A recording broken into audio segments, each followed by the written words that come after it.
बांग्लादेश में इस्कॉन के सन्यासियों पर हो रहे अत्याचार से बचने के लिए इस्कॉन की तरफ से अब गाइडलाइंस जारी कर दी गई। इन गाइडलाइंस में कहा गया है कि खुले में सभी सन्यासी ऐसा कोई भी पहनावा न पहने जिससे लोगों को समझ में आए कि वो संत हैं। खुले में वो गले में माला भी न पहने क्योंकि इससे दूसरे लोगों को आपकी पहचान समझ में आ जाएगी। इस्कॉन के वाइस प्रेसिडेंट का कहना है क्योंकि इस्कॉन के सन्यासियों को सीधा टारगेट किया जा रहा है, ऐसी स्थिति में जान बचाने के लिए कुछ दिन अपने धार्मिक विश्वास को गोपनीयता से संभाल कर रखें। इस्कॉन ने कहा है कि आपके धार्मिक जो विश्वास है उनको गोपनीयता से संभालें। ये बहुत ही दुखद है एक्चुअली। कौन भक्त जो या साधु सन्यासी इस तरह करे जो बेसिक चीज़ है, तो वो तो बहुत दुखद है ही। लेकिन अगर रास्ते में अगर कंठी पहनने के लिए और तिलक लगाने के लिए अटैक अगर होता है तो ये भी तो एक बहुत ही बड़ा कंसर्न है कि जो लाइफ है अगर वही थ्रेटेंड हो जाए तो फिर इस तरह के, इसीलिए मतलब ये कहा गया है कि एटलीस्ट फॉर द टाइम भी आप लोग ऐसा कुछ मत करिए कि जिससे अटैक हो जाए। नमस्कार सभी भाइयों को, हर हर महादेव, सभी को जय श्री राम, वंदे मातरम। 1990 का दशक, कश्मीरियों ने अपनी चोटियां कटवा दी, अपने तिलक मिटा दिए और भगवे वस्त्र को अपने शरीर से त्याग दिया। किस लिए? उन्हें लगता था कि वे ऐसा करने से, इस उन्मादी भीड़ से, इन भेड़ियों से, इन पिशाचों से वे बच जाएंगे। हुआ क्या? कुछ नहीं हुआ। मार दिए गए, कुछ कश्मीर छोड़कर भाग गए। 1946 पश्चिम बंगाल में डायरेक्ट एक्शन हुआ। हजारों की संख्या में, लाखों की संख्या में हिंदू मारे गए। वहां भी हिंदुओं ने अपनी पहचान को छुपाया, अपना तिलक मिटाया, अपनी चोटियां काट दी और भगवे वस्त्र को त्याग दिया। क्या हुआ? कुछ नहीं हुआ। उन्मादी भीड़ आई और सभी को मारकर चली गई। लाखों बहन बेटियों के साथ में जो दुर्दशा हुई उनकी, वो तो किसी से छुपी हुई नहीं है। उस वक्त के राज्यपाल, आप चाहे गूगल करके आप देख सकते हैं, उस वक्त के राज्यपाल ने जो शस्त्रधारी जो हिंदू थे सभी के लाइसेंस उसने जब्त कर लिए और सभी के उसने हथियार छीन लिए। और उसके बाद पश्चिम बंगाल में हिंदुओं का नरसंहार हुआ।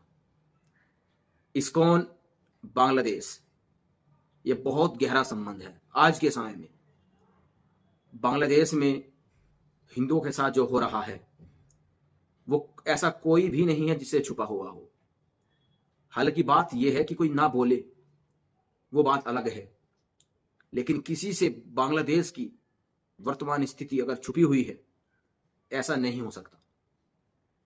रोजाना हजारों वीडियो सोशल मीडिया पर प्रकाशित हो रहे हैं, जिन वीडियो में हम ये देख सकते हैं कि कैसे हिंदुओं की बेटियों को उठाया जा रहा है। आप समझ ही सकते हैं। चिमनिया कृष्णदास, इस्कॉन के पुजारी, मुख्य पुजारी, ढाका में उनको गिरफ्तार कर लिया गया 25 नवंबर को। आज 3 दिसंबर 2024 है, 25 नवंबर 2024 को उनको गिरफ्तार कर लिया गया। 7-8 दिन बीत चुके हैं।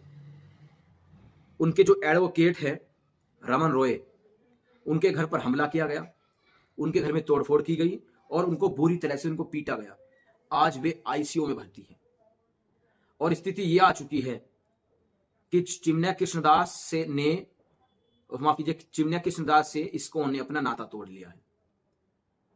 इस्कॉन ने साफ साफ लहजों में, शब्दों में यह कह दिया है कि चिमनिया कृष्णदास ब्रह्मचारी का हमसे कोई संबंध नहीं है। उन्होंने जो बयान दिए हैं वे उनके अपने बयान हैं और इस्कॉन इससे कोई संबंध नहीं रखता।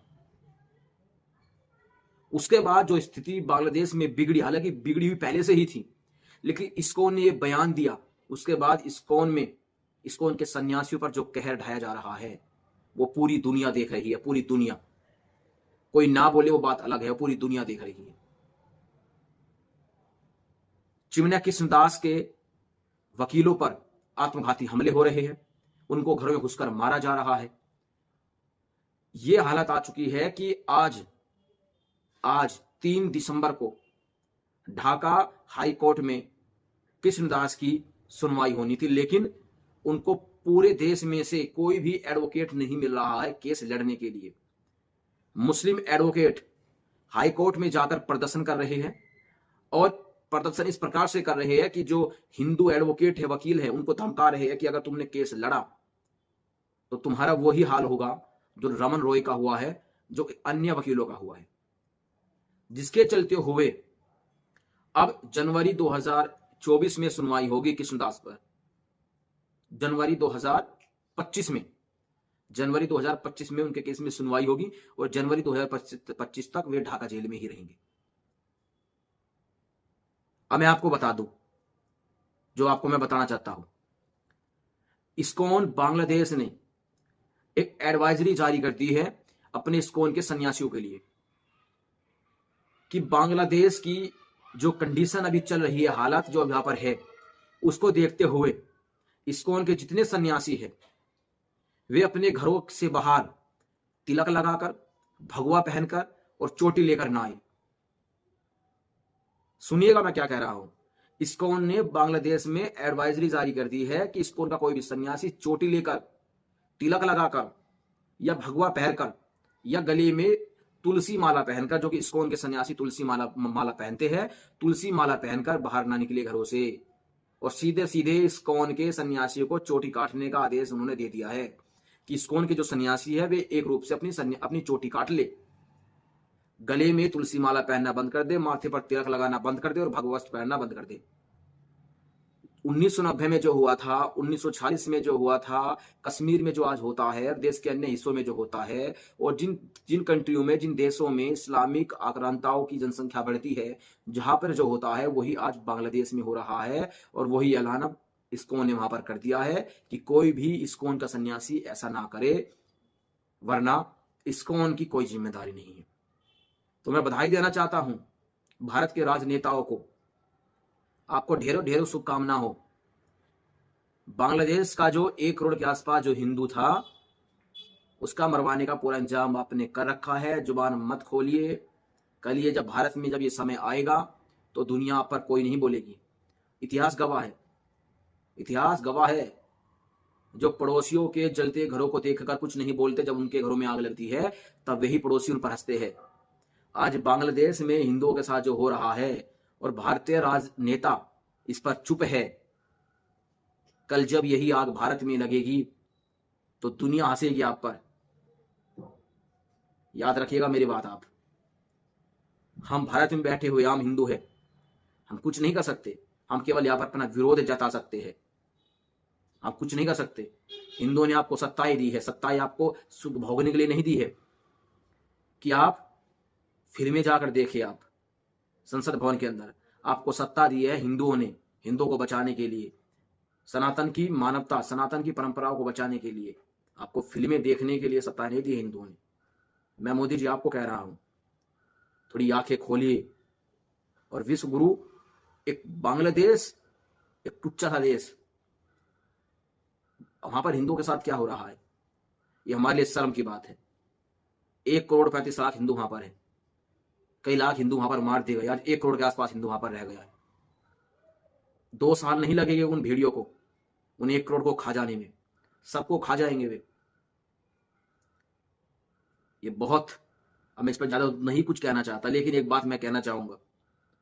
इस्कॉन ने जो चिमनिया कृष्णदास का जो संबंध तोड़ा खुद से, वो इसलिए तोड़ा क्योंकि ये साफ साफ कह देगा था इस्कॉन को आखिर सरकार के द्वारा कि अगर कृष्णदास को तुमने अपने से अलग नहीं किया तो इस्कॉन पर प्रतिबंध लग जाएगा,